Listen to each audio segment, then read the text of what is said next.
बिसमुरि दख'रा एबसुआ देग्लायनि मेट्रिक आनजादाव सेथि थाखोआव उथ्रिसारनो हानाय फरायसाफोरखौ बरायनायजों लोगोसे मान बावदों। बिसमुरि दख'रा दुलाराय बर' फरायसा आफादा दख'रानि सिङाव थानाय देग्लायनि मेट्रिक आनजादाव सेथि मासि मोननो हानाय फरायसाफोरखौ बरायनाय हाबाफारि लानाय जादों।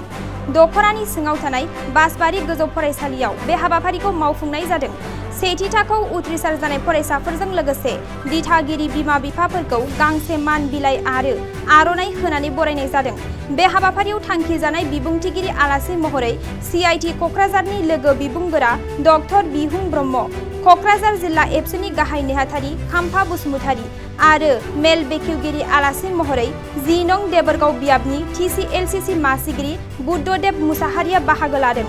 लोगोसेयैनो माननि आलासि महरै बासबारि गोजौ फरायसालिनि गाहाय फोरोंगिरि प्रकाश दैमारी, लोगो फोरोंगिरि अन्जु रानी ब्रह्म, बिसमुरि गुदि बर' थुनलाइ आफादनि आफादगिरिजों लोगोसे नेहाथारि, बिसमुरि गुदि ट्राइबेल संघनि आफादगिरि, लोगोसेयैनो बिसमुरि दख'रा एबसुनि बोसोनगिरि माखासे मावथिफोरा बाहागो लाना हाबाफारिखौ जाफुंसार होयो। बेयो जोबोद बाख्नायथाव हाबाफारि दिनै जे बिसमुरि दख'रा दुलाराय बर' फरायसा आफादा जोंनि बावैसो सिगां फोसावजानाय HSLC एग्जामिनेशन बेवहाय जे 24 सा फरायसाफ्रा फार्स्ट डिभिजन जाबाय, बे जोबोद बाख्नायथाव आरो दुबगाथाव बे ओनसोलनि थाखाय। मोनसे सम दंमोन आं खोनादों जे बे ओनसोलाव फार्स्ट क्लासनि खोथायाथ' गोजान, पास जानायनि अनजिमायानो जोबोद खम जायोमोन। दिनै बे ओनसोलाव पास जानायजों लोगोसे 100निबो बांसिन पास जादों आं मिन्थिदों। बेजों लोगोसे जुदि फार्स्ट डिभिजन जानाय ओंखारबावदोंब्ला बे जोबोद बाख्नायथाव। आरो बर' मिडियामजों बेयो आंनि नोजोराव आरो फिउचारनि थाखाय मोनसे मोजां साइन। लोगोसे बेफोरबायदि हाबाफारिखौ जों खुंबाय थानांगौ, मानोना आं नुनो मोन्दों दिनै बेवहाय बिमा-बिफाखौ लेंहरदों, बिथांमोनखौबो जों मान बावफादों।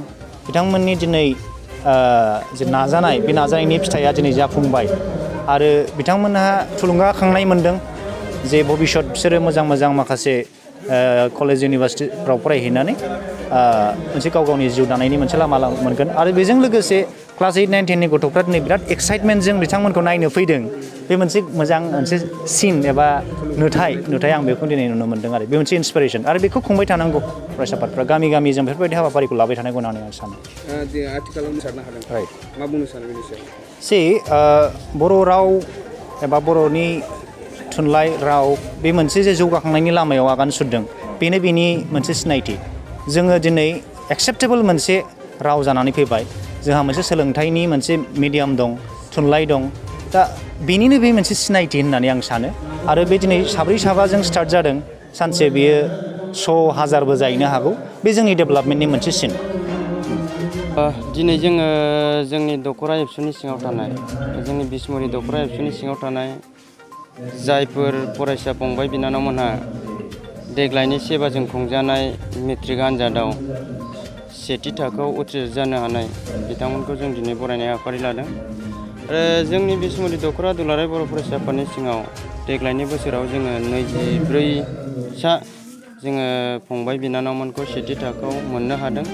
आरो बिनिनो नैथि थाखो हिसाबै 64 जन आरो थामथि थाखो हिसाबै 38 जन जों मोननो हादों। आरो जोंनि दख'रा एबसुनि सिङाव गासै 161 जोंनि फरायसा फंबाय बिनानावमोनहा आनजाद लिरदोंमोन। बिनि गेजेराव 126 जन गासै फरायसाफोरा उथ्रिसार जानो हादों। आरो थांनाय बोसोरफोरनि रिजाल्टनि रुजुनायाव देग्लायनि रिजाल्टआ जोंनि दख'रा हिसाबै जोबोद मोजां होनना जों बुंनो हायो।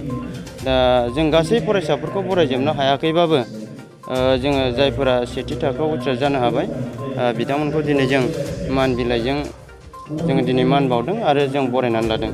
बयनिख्रुइ बांसिन मार्क्स मोननानै उथ्रिसार जानो हानाया सोर नोंथांनि आनसलिकआव? जोंनि आनसलिकआव 80.66 बिथाङा बिकि बसुमतारी बिथाङा मोननो हादों। बिथाङा जोंमा बड' गोजौ फरायसालिनिफ्राय उथ्रिसार जानो हादों। नोंथाङा सरखारि साख्रि नागिरदोंना? नोंथांनि थाखाय मोनसे गोजोनथाव खौरां।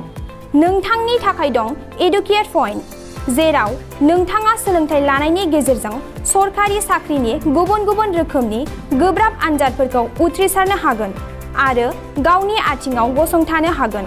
बे एडुकेट पइन्टआव नोंथांमोना SSC, bank PO, bank clerk, bank SO, UPSC, FSC, defence, railway, state, insurance, AAO, ADO एसिस्टेन्टजों लोगोसे स्टेट लेभेल जब आरो माखासे सरकारि साख्रिनि आनजादाव गोनांथि जानाय आयदाफोराव सोलोंथाइ लानो हागोन।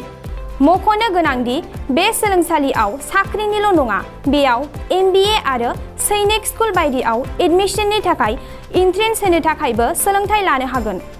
बे सोलोंसालियाव गाहाम थाखो खथानि सुबिदा दं आरो सम मथे नोंथांनि सोलोंथाइखौ बे सोलोंसालियाव होनाय जागोन। बेखौबो मिथिनांगोन दि बे एडुकेयर पइन्टआव सोलोंथाइ लानानै बावैसो 2021-22 इं मायथाइनि SSC GD नि आनजादाव गासै 11 सा सोलोंसाफोरा उथ्रिसारनो हादों। बारा नङा, गासै 15,000 रांजोंनो नोंथाङा बे सोलोंसालियाव 6 दानसिम सोलोंथाइखौ लानो हागोन। बे सोलोंसालिया क'क्राझार, बरपेटा रड, गलपारा आरो बङाइगावआवबो दं। क'क्राझाराव सोलोंथाइ लानो गोसो गुदुं जानाय सुबुंफोरा 70020261133 9101536360 70020261133 9101536360